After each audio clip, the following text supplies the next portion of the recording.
Was a woman's worth really measured by the size of her body? That was the cruel question hanging in the air the day Emma stood on the auction block with her heart breaking inside her chest. The wooden platform was old and worn, its surface rough under Emma's feet as the sun beat down hot and unforgiving. People gathered in the dusty town square, talking and whispering while Emma stood alone. She pulled her faded shawl tighter across her shoulders, but it did nothing to hide what the entire crowd could clearly see. Emma was a big woman, softer, rounder, and fuller than what society liked to call proper.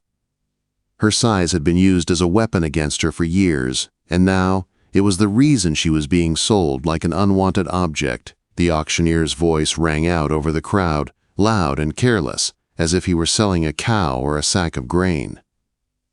"What am I bid for this one? Strong back, good for heavy work," he shouted. His tone was cold and uncaring, and the words stung Emma like a slap. She lowered her eyes as strangers stared at her body, judging her like she had no feelings at all. Men whispered to each other as they looked her up and down in a way that made her stomach twist with shame.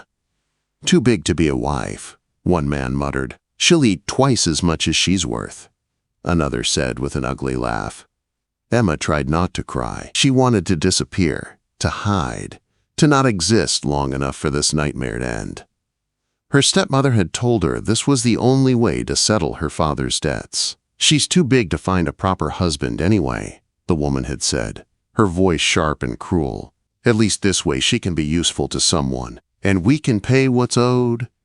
Those words replayed in Emma's head now, stabbing at her heart. She was 18, but she had never felt more alone or unwanted. The bidding started low and slow, as if people weren't sure she was worth even a few dollars. Each number called out felt like someone placing a price tag on her soul. She stood still, gripping her shawl, wishing she could shrink into herself and vanish. Just when it seemed like the humiliation might never end, a new voice broke through the crowd. Deep, calm, steady. $500? The entire square went silent. 500? For her? Emma lifted her head in surprise. She searched the sea of faces until she found the man who had spoken. He stood toward the back of the crowd, taller than most, with a strong build and sun-browned skin. His clothes were simple but neat, like a man used to working hard for an honest living. His dark brown eyes were fixed on Emma, not with disgust or pity, but something she couldn't name, something that made her heart beat a little faster. No one else raised the bid. No one dared. That price was far more than anyone expected. "Going once," the auctioneer shouted, suddenly excited. "Going twice. Sold to the gentleman in the back." The sound of the gavel hitting the wood echoed through Emma's heart. Her future now belonged to a stranger. The crowd began to break apart as the tall man walked toward the stage. He didn't rush. He didn't show off. He had a quiet confidence about him, like someone who didn't need loud words to prove his strength. When he reached her, he held out his hand. "Ma'am," he said softly. His voice was deep but gentle, without the harsh edge she had grown used to. Emma hesitated, unsure if she should trust him, but she placed her hand in his. His grip was warm, firm, and kind. He helped her step down from the platform with more care than anyone had shown her in years. "My name is Jake Morrison," he said once she was standing on the ground. "I have a ranch a day's ride from here." Emma swallowed, her voice barely above a whisper. "Emma!" He nodded like her name mattered. "Emma, that's a fine name." He walked with her toward a sturdy wagon pulled by two strong horses. Emma moved slowly, nervous and unsure. The wooden bench creaked under her when she sat, and she braced herself, expecting a look of annoyance or a rude comment about her weight. But Jake didn't say a single unkind word. He didn't even glance at the creaking bench. He just guided the horses forward, leading them out of town. Fields and open land stretched ahead of them. Emma kept her eyes down, still shaken and afraid. "You're safe now," Jake said quietly as they rode. "I'm not here to hurt you." Emma wanted to believe him, wanted to feel safe. But all she had ever known was mockery and disappointment. Why would this man be any different? After a long while, she finally gathered the courage to look at him. He kept his focus on the road, his hands steady on the reins. There was no anger in his face, no impatience, only calm. "What will you expect me to do?" she asked, her voice soft and trembling. "I can cook, clean, work the fields. I don't want to be a burden." Jake turned his head slightly, his voice firm but gentle. "You're not a burden, Emma. I don't buy people to own them. You'll have a place on my land, food, a room, respect. We'll figure out the work together." Respect. That single word hit Emma harder than the auction ever had. No one had ever offered her that before. As the wagon rolled toward a future she couldn't yet understand, Emma held on to one small, fragile hope. Maybe, just maybe, her life was not over. Maybe it was only just beginning. Emma woke the next morning to the smell of warm biscuits and fresh coffee drifting through the house. For a moment, she forgot where she was. The room was cozy, with soft quilts, a small window overlooking the ranch, and sunlight gently touching the floor. It felt like a dream. But then she remembered the auction, the wagon ride, and the man who had bought her. Jake. Emma dressed quickly and made her way downstairs, her steps slow with uncertainty. She found Jake in the kitchen, cooking breakfast. He turned when he heard her, and a warm smile touched his face. "Good morning. Sit, you must be hungry." Emma froze. No one had ever spoken to her like that. Not as if she mattered. Not as if she were welcome. Most people saw her size and judged her before she even opened her mouth. Her stepmother had made her feel like eating was a sin. Yet here Jake was, offering food with kindness. I can cook," she said shyly. "You don't need to cook for me." Quote. Jake placed a plate of eggs, bacon, and warm biscuits in front of her. "I know you can, but this morning I wanted to." He sat across from her, not separating himself or treating her like a servant.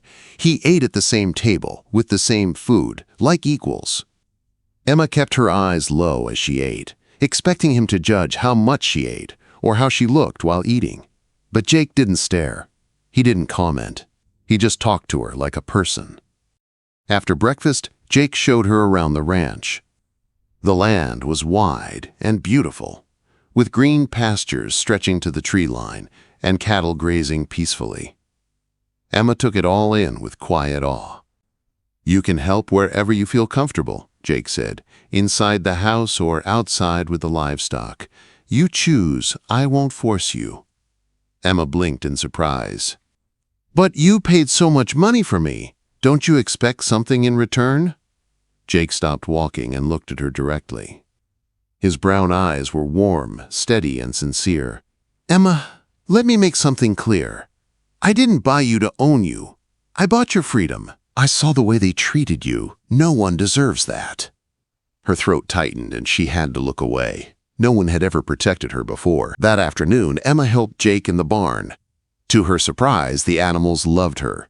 Horses leaned into her touch, as if they could sense her gentle nature. Even the shy cattle stepped closer when she spoke softly to them.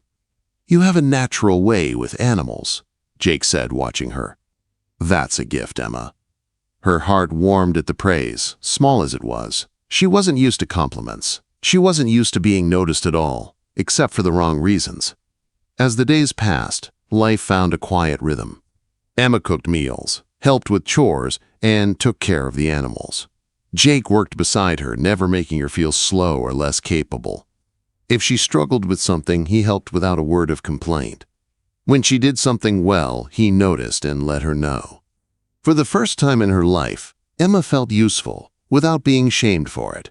One evening, after a long day repairing a fence, they sat on the porch. The sky was orange and pink as the sun set behind the hills. Emma sat in silence for a moment before speaking. "Jake, may I ask you something?" "Of course." "Why were you willing to pay that much for someone like me?" He looked at her, his voice gentle. "Someone like you? Emma, you talk as if you have no worth." "That's what I've always been told, that I'm too big, too much, not good enough for a husband. Not good enough for anything except hard work." Jake's jaw tightened as if her words pained him. "They were wrong," he said firmly. "Your size is not a burden. You're strong, you're gentle, you're thoughtful. You have a good heart. A ranch like mine needs a person like that, not someone cold and cruel." Emma stared ahead, stunned. No one had ever spoken about her with such respect. She didn't know how to hold the feeling settling in her chest. It was warm and frightening. "Emma," Jake added softly, "I don't care what anyone else said. You deserve a life where you are treated with care." Her breath trembled. She wasn't used to kindness. It felt unfamiliar, like wearing a dress that didn't belong to her. But part of her longed to believe him. That night in her room, Emma looked out the window at the stars. She thought about everything Jake had said. Maybe, just maybe, he meant it. Maybe she wasn't too much. Maybe she had value. And for the first time in her life, Emma went to sleep not feeling like a burden, but like someone who finally belonged somewhere. Wait, before we move on, what do you think about the story so far? Drop your thoughts in the comments. I'm really curious to know. Spring slowly turned into summer, and with each passing week, Emma began to change, not in size, but in spirit. She stood taller, she spoke more, she laughed sometimes. The ranch felt less like a place she was allowed to stay, and more like a place she belonged. Jake noticed every change. He noticed how she hummed softly while cooking, how the animals followed her around the yard, how she no longer kept her eyes on the ground when speaking. Emma was becoming herself again. The woman she had been before cruelty shaped her thoughts. One quiet evening, after supper, they sat together on the porch. Fireflies glowed across the fields, and the sound of crickets filled the warm night air. Emma had just finished talking about the new chores she wanted to take on when Jake spoke in a low, honest voice. "Emma, this house was just wood and walls before you came. You made it feel like a home." Emma paused, her heart fluttering at his words. She set her mending down and looked at him. "I'm glad I could help," she said softly. Jake turned his chair toward her. His eyes held something deeper, something she had seen growing in him for weeks. "It's more than help. It's you, your kindness, your heart, the way you make everything warmer just by being here." Emma swallowed hard. "Jake, please don't say things you don't mean." "I don't think I could bear it." He leaned forward slightly. "Emma, I've never said anything to you that I didn't mean." The air grew still. Emma's heart pounded. "I came here expecting to be someone's burden," she said quietly. "Someone to feed, to tolerate. I never thought someone could actually want me here." Jake shook his head firmly. "Not want you here, Emma. Need you here. You've changed this place. And you've changed me." Emma's breath caught. She wanted to believe him so badly, but doubt clung to her like it always had. "I'm not like other women," she whispered. "I'm not small or pretty or graceful. I'm not someone men choose." Jake's voice was gentle but full of truth. "I don't need someone small. I don't need someone the world calls pretty. I need someone strong, loyal, honest, and full of heart. That's you. You are exactly right for me."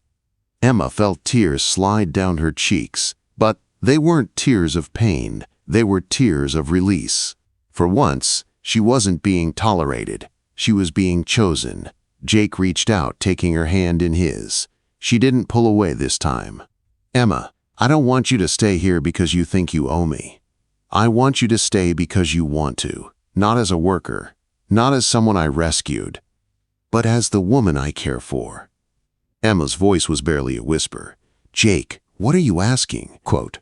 He took a slow breath, steady and sure. "I'm asking if you'll stay by my side, as my partner, as the woman I share this life with." Her heart swelled with an emotion she had once believed she would never feel. Love. Real, warm, safe love. She placed her hand over his. "Yes, Jake. I want that more than anything." Jake gently pulled her into his arms, and for the first time, Emma let herself lean into someone without fear. She wasn't too heavy. She wasn't too much. She fit there. Perfectly. From that night on, they shared the ranch, the work, and their lives as true partners. Emma grew into a strong and confident woman. She was still big, but she no longer hid. She laughed freely, worked proudly, and loved deeply. Jake never once asked her to change her body. He never made her feel like she needed to be less of anything.